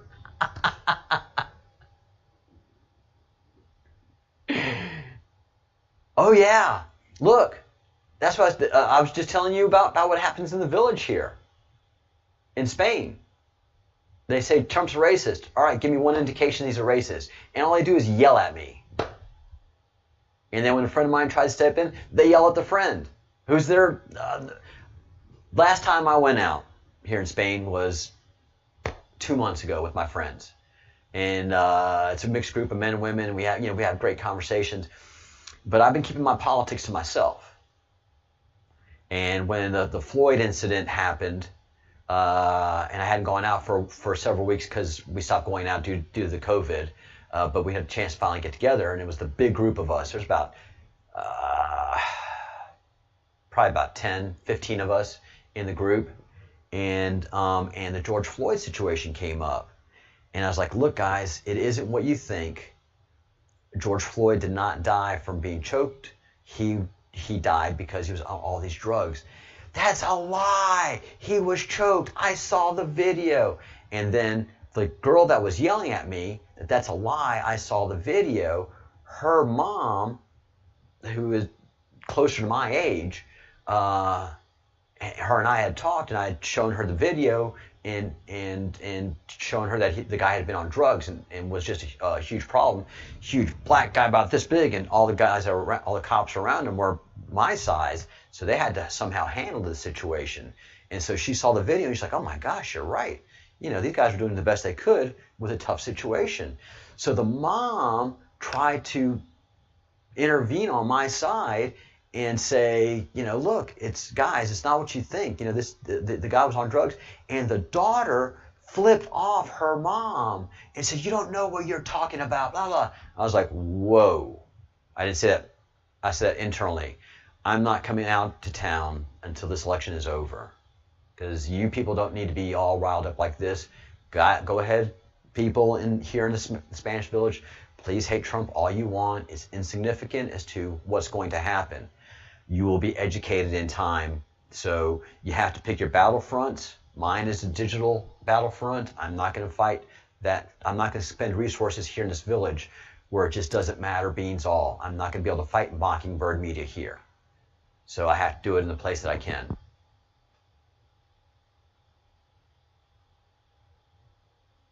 Hurry up and wait.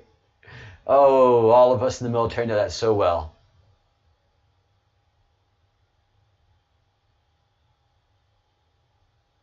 Yeah, so my family, the same thing. Until they see it on TV, I'm an idiot, and then all of a sudden, often I'm Albert Einstein. Great way to put it. Great way to put it, John Q. Oh, hell, Wire Dog, thank you for that, dang, man. Thank you very much for that super chat.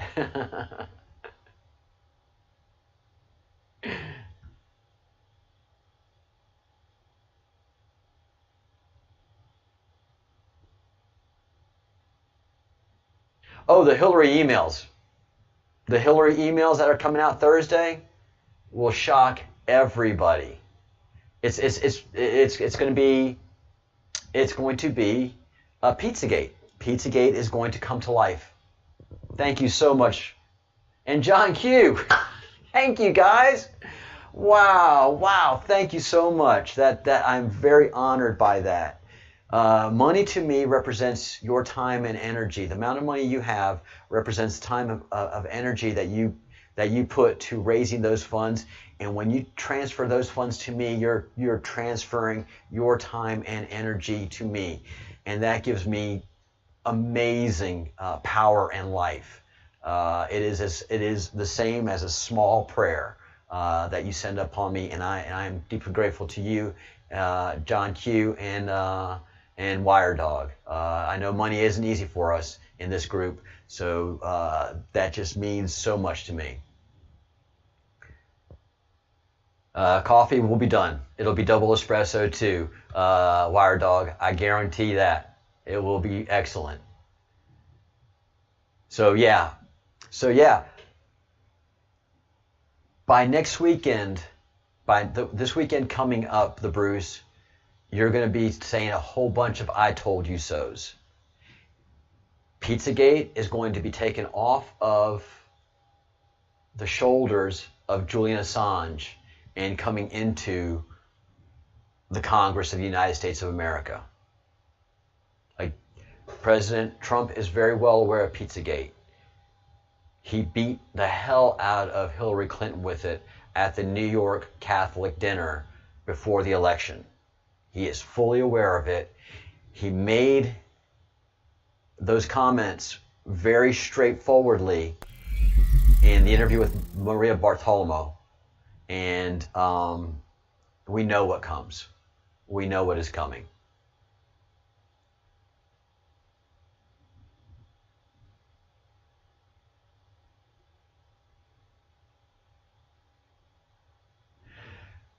The Bruce, you don't have to match them. You do your loyalty work. And you owe me something. After I get off of this, I'm going to fuss at you because you haven't sent me that thing that I'm waiting on. So, on you, lad. I need to talk to your front office. So I need to talk to your front office ASAP.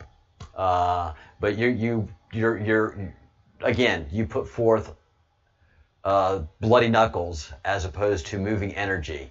You're bloody knuckles on this project, and you put skin in the game. So you have nothing to apologize for, my dearest friend, cancerous brother, and 20 years apart, 20 years and a day or two apart in birth.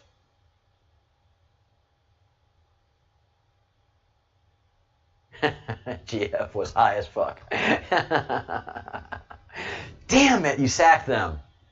No wonder they weren't responding to my calls. God dog it. Ask the Bruce, man. If he sees a problem not getting done, he sacks them. Fired. No excuses, no time for any of that nonsense. Cry as you might, do it outside. The Bruce doesn't have time. You too, go outside, cry. Out of here, out of here, out of here, out of here. Unless you're willing to do the work, and as you can tell by all of our graphics, our work here is top notch, and these T-shirts and everything. Yep, this is designed by the Bruce. This is the work the Bruce does. So if and when you get a chance, please stop by the Breadcrumbs project and get some merchandise, and especially get your free Austin Steinbart T-shirt. But why do you do this, Captain Crumb? Many of us struggle with financial issues. That's right, many of us do, and some of us don't. And we all do what we can at any point in our struggle to support each other. Some of us have money, some of us don't. Some of us can make some phone calls, some of us can't. Some of us can do great and amazing graphics, some of us can't. Everybody does their part, so don't feel like you're not pulling your weight. Everybody in the fellowship, each and every one of you are doing your part, and I am so proud to stand shoulder to shoulder with each one of you soldiers. Say that 3 times fast. Viva Fry. So thank you for everything you do. And the Bruce, you hold your head up high. You have much to be proud of, my man. Your reward is not monetary. Your reward is putting your head down at the end of the day and knowing you've done a good job that day. And the most important thing that you can do is wake up in the next morning and go to do your tasks. Go to do your part. You don't do what you do to seek the opinions and praise of others. You're Scottish. You guys don't have that genetically in your system. You don't know how to do that. Scots are very, very terrible about pleasing other people. They don't even please their own people, much less do things to make other people happy. So it becomes a struggle in the modern world. But you're a good man, you're a good father, and you're a good family member. And even though your family drives you absolutely effing insane, you still love them and accept them. Unlike me, I'm like, I'm putting as much distance between me and my family as I can muster. So you do what you do so well, and we are all grateful for the work that you do for the Breadcrumbs Project, and that you do for your community and your family. And if your neighbor hates you, awesome. Just like Winston Churchill said, if you haven't pissed anybody off, then you haven't stood for anything. I'm not using Winston's language. All right, signing off, guys.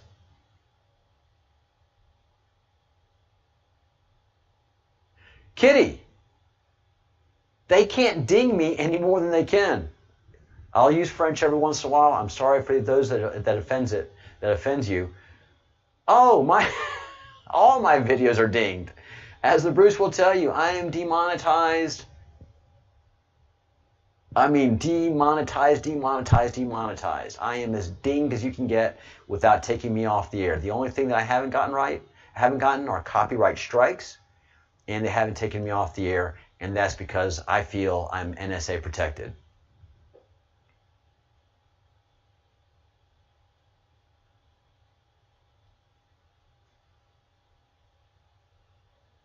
Yes, Hillary murder videos are coming up. All the stuff that's on the laptop, that's coming out next. After the election comes the insurance file and the Wiener laptop. That's so weird. You're welcome, my brother Bruce.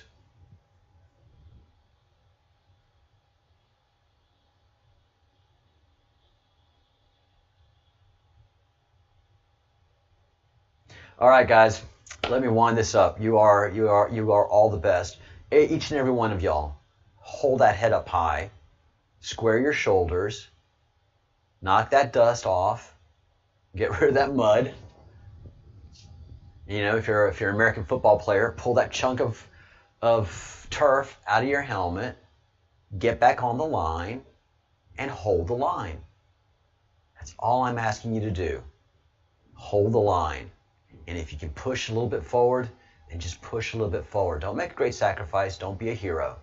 But if you can push the line forward just a little bit, if you can bring a person onto the Breadcrumbs project, a new person that is coming awake, if you can take someone to the registrar's office and register them to vote, if you can take someone and just slightly red pill them by asking them the most indistinct question.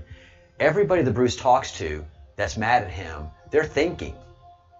He doesn't know it, but he has put Donald Trump in their thought processes with what he is doing. He is gaining so much real estate, that Bruce is, in Scotland by getting people mad at him, that people are living rent-free in people's heads in Scotland, and they're making no sense trying to justify their hate for him. And that is all going to come to a crash very soon. Think your good thoughts, do your good deeds, say your good words, make your phone calls, get engaged in this battle, and let's win this thing. Hold the line, push, hold the line, push, hold the line, until we can go ahead and get that big old breach and flood into the enemy. All right, guys, live long and prosper.